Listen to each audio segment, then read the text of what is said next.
All right. So you said you've already observed about 3 to 4 times there. You said. Yes. Okay. Cool.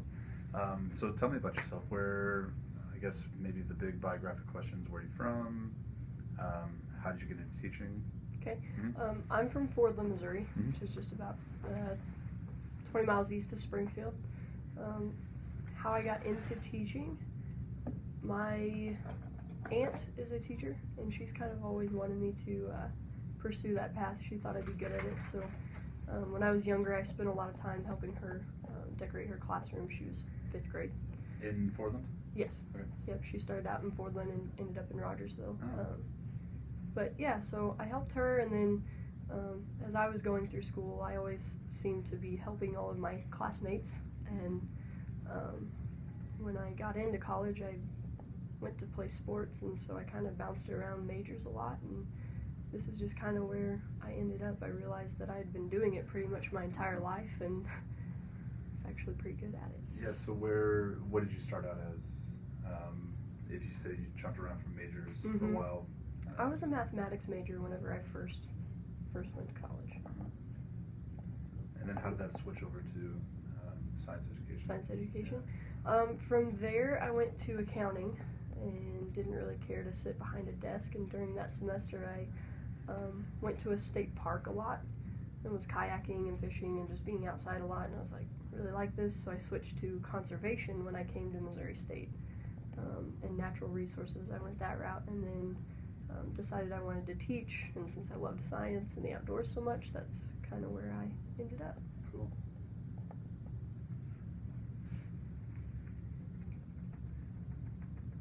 What do you, so what kind of experiences, you mentioned that you were kind of helping out some classmates possibly, and that was one of the steps of recognitions that allowed you to start recognizing that you might be interested in this. So what other experiences have you had working with students? Working with students. The A+ program in high school, I did a lot of tutoring for that and helping with that. As far as what was now, the subject matter there? Subject matter there? It really depended. It was kind of a wide range. There was a lot of students in one room that needed help in different areas, so I was helping. So like a general tutoring. Mm-hmm. Yeah, that kind of situation. I've also I work with kids at the Rogersville School District in the summer, and I sort of instruct a science portion in the mornings before we take them on like field trips and getting on summer stuff. We incorporate a science portion there, so I've been teaching K through 6 in that area. In Rogersville? Mm-hmm. So is the summer school unofficial or official kind of? It's called Summer Adventure. Yeah. It's a program that they have for the kids in the summer. They pay to go on field trips. We take them like swimming. We take them bowling. It's kind of a fun program, but in the mornings, school camp. Yeah, in the mornings when we're there, we do like rotations and stuff, and that's one of the rotations that we decided to incorporate. Okay. Any coaching? Coaching? Yeah. Whenever I was a senior in high school, I started doing individual lessons on the side a little bit to kind of make some extra money, but loved it. I played basketball and softball in high school, and so. What about outside of school? Outside Any of school. Organizations that you're a part of that you interacted with students or younger people? I'm actually a volunteer for the conservation department, and I'm a hunter education instructor. General hunting or specific seasons or? Just the general education, yeah, to get their hunting permit. And what age group are those traditionally? It ranges. I think it's like. I think they have to be 13 to end up taking it. So it's like 13, and then there's a cutoff. Once you're old enough, it just kind of grandfathers you in. Okay. And how long have you been doing that? This will be my 2nd year.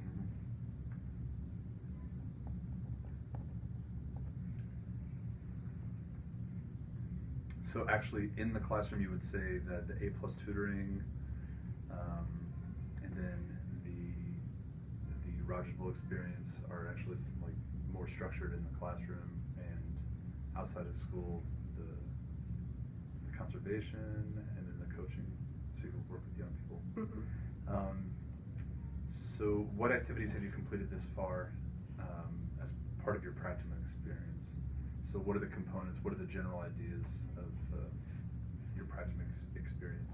As far as this practicum Mhm, or mhm. past ones also? So you have done practicum? I Okay, have. tell me about that first. I was in a 30-hour practicum at Marshfield, Mm-hmm. and there I did observations hours. I taught a lab there, and yeah, that was last spring. Okay. And which classes did you do? It was a biology class. Biology lab? Mhm. But I observed biology, anatomy, and physiology. Okay. And which one do you have a particular focus? Biology. Biology is your focus. Okay. So then, this is your second practicum experience? Yes. Okay. And what have you done leading up to that? Or I guess leading up to the what classroom experiences have you had with the practicum, leading up to the actual observations, and what other experiences have you done for the practicum? What are the requirements? Okay. For this practicum, we have to have our observation. We have to create a lesson. So I'll be instructing a lab with them and lecturing a little bit to kind of give them some background. We kind of have to keep a journal of what we're observing and stuff like that. Reflections and stuff like that? Yeah, and I had the opportunity, one of the other students in my class, she comes on the same day that I do, and so on the day that she got to instruct, I got to observe her and kind of figure out like some faults and some, just some. Absolutely. Yeah, I think sometimes it's hard to see that in the practicum teacher that you're working with, because they have quite a bit of experience, and so you look up to them as like, kind of have a hard time. Yeah, you're criticizing. There's like two different things. First, you're holding them in higher esteem, and you're already looking for the expertise. But secondly, they probably just are better because they've been. Because they've, yeah. Okay. Whereas, watching another classmate do it, it's, they're kind of in the same position you are, and so you're like, that could have been me. I could have done that same mistake, so how can I do things differently so that I don't make the same mistakes? Yeah. I think that's important. You haven't delivered the lesson yet? No. And you haven't conducted the lab. How long have you been thinking about how you're going to construct it? Like, have you had the topic? We nailed down a topic last Tuesday. So I have already got the lesson as far as that goes, and just have to finish connecting it to the standards and objectives and things like that. Got it. How did you find the lesson or develop the lesson? Miss Bonebright gave us kind of a tentative schedule of what the rest of the school year is going to look like, and I just kind of went through and looked at some things and tried to pick something that worked with both our schedules. So.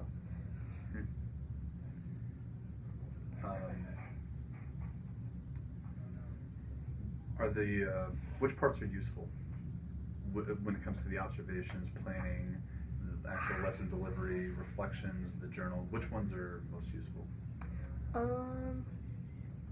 I would say that in observing, it is useful.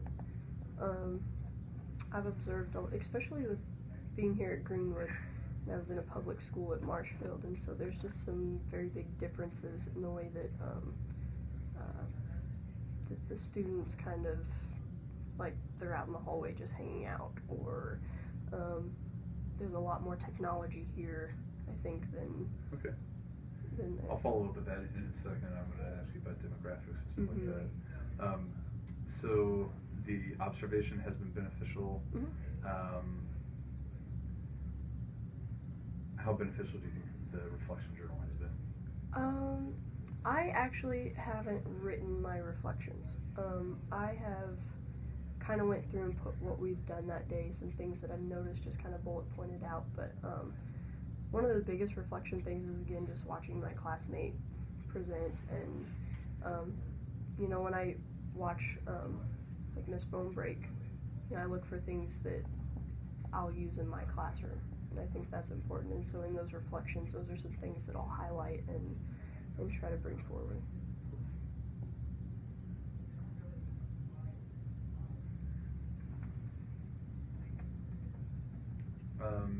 So which do you feel is the least beneficial? Which activities that you're doing when you're talking about all of those? I guess since you haven't done the journal, it'd be hard to comment on that. But which of those experiences that are leading up to the practicum do you feel is least beneficial?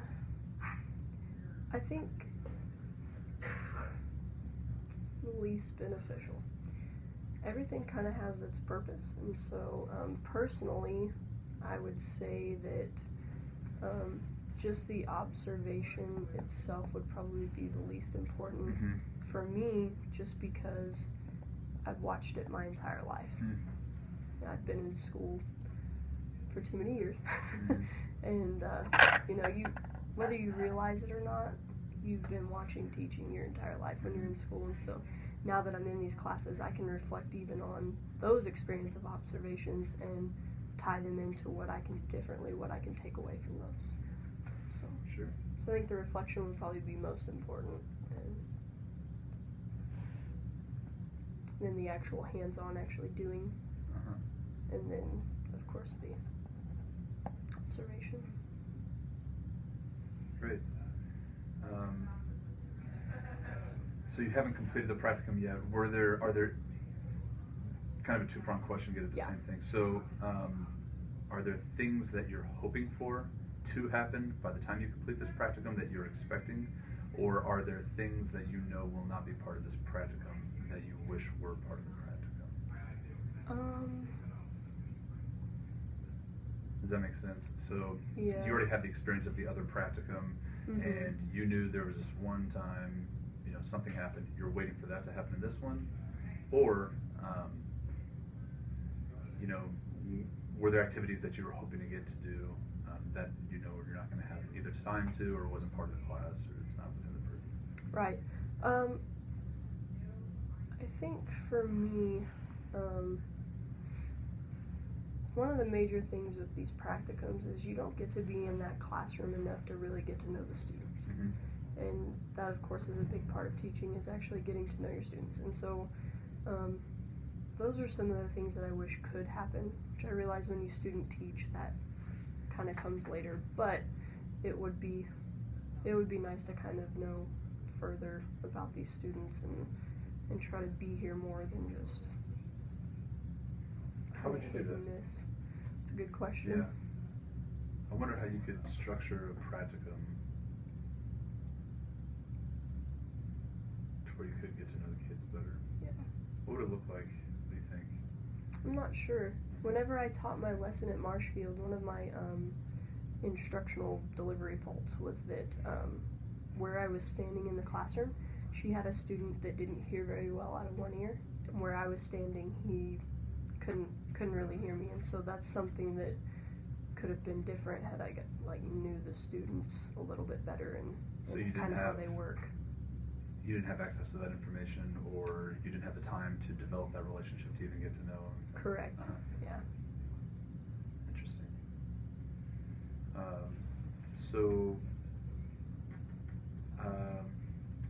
How do you think, I guess this goes back to what we started on earlier, how do you think this experience will compare to schools where you'll be teaching in the future?